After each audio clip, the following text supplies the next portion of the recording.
Purbaya nyerah. Pernyataan Purbaya soal program MBG yang akan dipangkas jadi 5 hari demi menghemat 40 triliun sekilas kedengeran kayak langkah efisiensi. Tapi di saat yang sama, kita masih lihat kenyataan pahit. Banyak sekolah rusak yang belum juga direnovasi. Atap bocor, dinding retak, fasilitas minim. Itu bukan cerita lama, itu kondisi hari ini. Lalu muncul ironi yang bikin publik makin geram. Di tengah penghematan besar-besaran itu, seorang pengusaha SPPG bernama Hendrik justru viral karena joget kegirangan. Karena dapat insentif sampai 6 juta per hari. Kontrasnya terlalu tajam untuk diabaikan. Di satu sisi negara ngomong penghematan. Di sisi lain ada aliran insentif yang terasa janggal di mata rakyat. Ini efisiensi untuk siapa? Kalau benar ada 40 triliun yang bisa dihemat, kenapa bukan itu yang dialokasikan buat perbaikan sekolah-sekolah rusak? Kenapa anak-anak masih harus belajar di ruang yang gak layak? Sementara ada pihak yang justru berpesta di tengah program yang katanya untuk rakyat. Jangan sampai program sosial berubah arah dari membantu yang membutuhkan jadi ladang keuntungan bagi segelintir orang. Karena ketika rasa keadilan itu hilang, yang muncul bukan lagi kepercayaan, tapi kemarahan.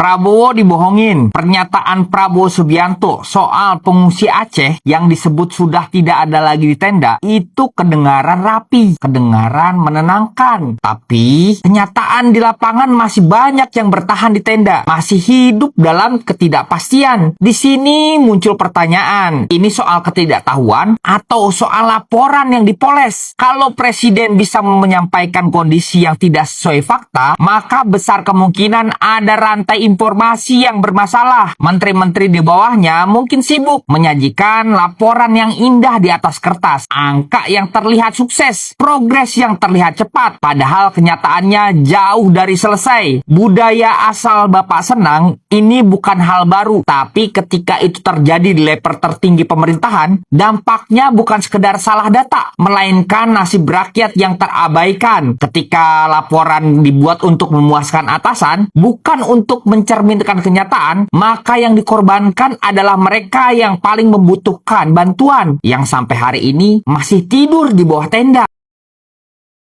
Saya terpaksa menyampaikan bahwa dalam pengamatan saya, kebijakan luar negeri kita mungkin paling berantakan mungkin sejak tahun 1965. Tom Lembong blak-blakan. Kebijakan luar negeri Indonesia paling berantakan sejak tahun 1965. Ini bukan sekedar statement, ini sinyal bahwa arah kebijakan luar negeri Indonesia selalu jadi cermin posisi kita di dunia. Kadang tegas, kadang abu-abu. Tapi hari ini banyak yang mulai berani bilang, ini salah satu fase paling berantakan. Sikap keluar sering berubah-ubah, pesan diplomasi tidak konsisten, dan posisi Indonesia di berbagai isu global terasa makin kabur. Di saat negara lain tampil dengan arah yang jelas, kita justru terlihat ragu, seolah tidak tahu harus berdiri di mana. Dan pertanyaannya mengarah ke satu hal sensitif. Siapa yang mengelola semua ini? Kebijakan luar negeri bukan sekedar formalitas. Ini soal strategi, pengalaman, dan kemampuan membaca dunia. Kalau posisi-posisi kunci diisi bukan karena kompetensi, tapi karena kedekatan atau kompromi politik, maka dampaknya bukan main. Negara bisa kehilangan wibawa di mata internasional, karena di panggung global yang diuji bukan hanya kekuatan, tapi juga kualitas orang-orang yang berbicara atas nama negara. Maling kelas teri, bandit kelas coro, itu yang kau tangkap.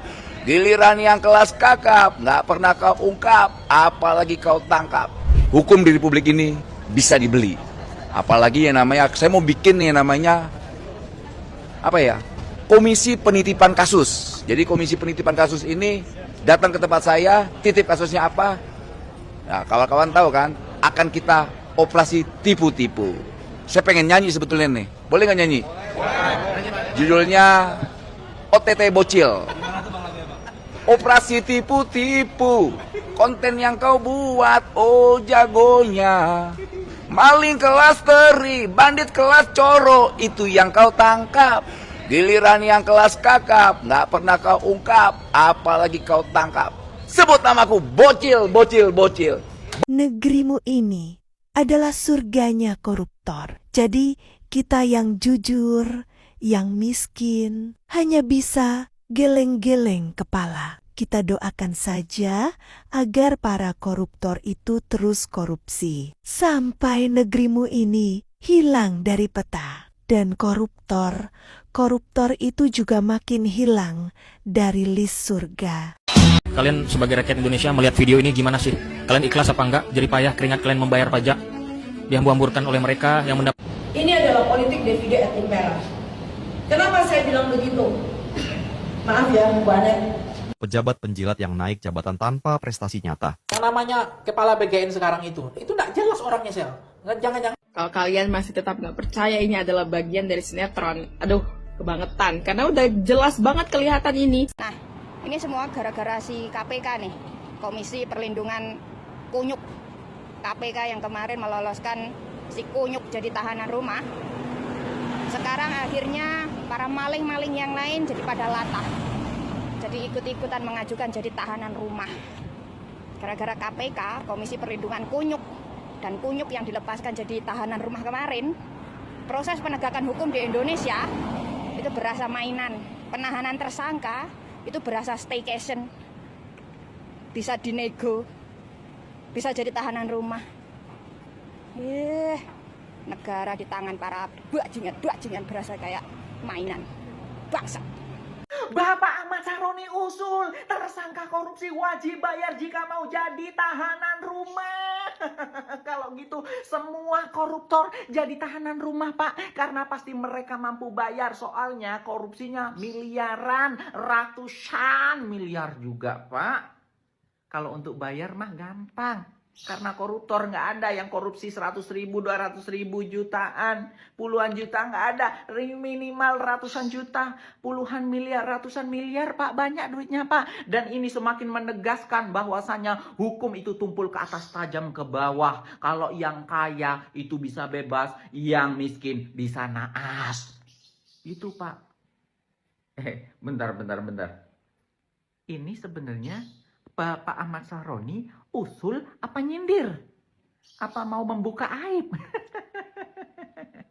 Kalau memang tersangka korupsi itu sebenarnya ya sudah lazim membayar. Mau ke sini bayar, mau ke situ bayar. Itu contohnya waktu itu Gayus bisa keluar tahanan, bisa nonton itu di Bali, ya kan? Nah, terus Setia Novanto juga. Nah, terus yang ruangannya bagus, terus ini juga Bapak siapa ini namanya? Gus Kut ini. Nah, ini juga bisa itu kayak bayar ini. Terima kasih Bapak Saroni. Kayaknya Bapak Saroni ini memang mau membongkar kebobrokan sistem hukum di Indonesia deh. Koruptor-koruptor itu bisa bayar. Gitu nggak Abang Saroni? Harga BBM non subsidi diprediksi naik. Konsumsi Pertalite bisa melonjak. Ini semua gara-gara lonjakan harga minyak dunia. Aduh, sekarang minyak dunia harganya sangat mahal. Makanya pemerintah membuat opsi kerja dari rumah, penghematan BBM, sekolah online, pakai kendaraan listrik. Semuanya ditempuh oleh pemerintah untuk apa? Untuk penghematan BBM. Jadi untuk saudara-saudaraku, kalau kalian tidak punya kepentingan hanya untuk main, hanya untuk jalan-jalan, tidak ada produktivitas, lebih baik jangan kemana-mana. Kecuali untuk kerja, untuk sesuatu yang penting. Untuk apa? Untuk menghemat BBM.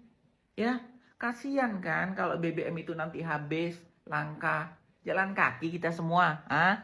Jadi anak-anak muda tuh utamanya itu kalau kalian nggak punya kepentingan, pulang sekolah ya udah nggak usah jalan-jalan, nggak usah pacaran, nggak usah sana sini, ya di rumah aja belajar. Terus anak-anak yang lain itu orang-orang yang lain, kalau kalian punya banyak duit, oke, nggak apa-apa punya banyak duit, tapi nggak usah keluyuran macam-macam kalau nggak ada kepentingan pekerjaan. Hemat BBM, ya kasihan pemerintah udah usaha loh, kasihan. Yang terpenting MBG tetap berjalan.